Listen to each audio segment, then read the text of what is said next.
So one of the things that we need to be cautious about when it comes to family constellation work or any other healing movement or healing modality is to create a prescriptive approach where we say, if this happens, then we must do that. If that happens, then we must do this.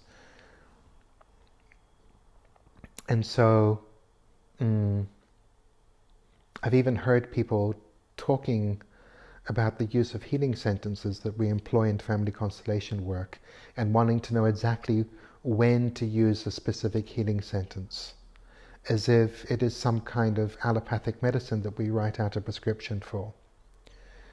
And so we must always remember that every healing situation is unique, and every individual is unique, and every family is unique.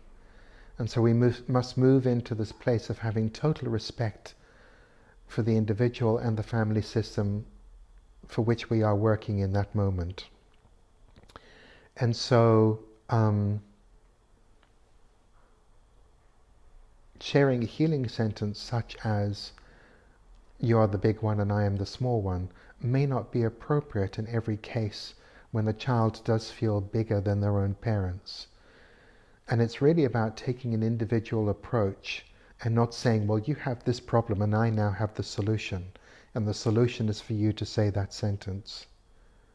And so the invitation is always to move into the heart of the client and look at what's really, really, really present, rather than analyzing each situation and coming up with a prescription. And so for me, family constellation work is about when two hearts meet. That's the heart of the facilitator and the heart of the client, or a healing movement can be encouraged. Not forced, not pushed, not pulled, but encouraged. And so I often struggle when a student says, well, when this happens, what am I supposed to do? And the answer is always, well, it depends.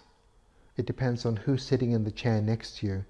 It depends on the situation. It depends on the family that you're working with. It also often depends on the culture within which you find yourself working. And so everything is always depends. It depends, it depends. And so I encourage people to give up this formulaic approach to any healing modality. Because when we surrender the formula, when we surrender the formulaic response or view of the world, that's when we really give the opportunity for two hearts to meet.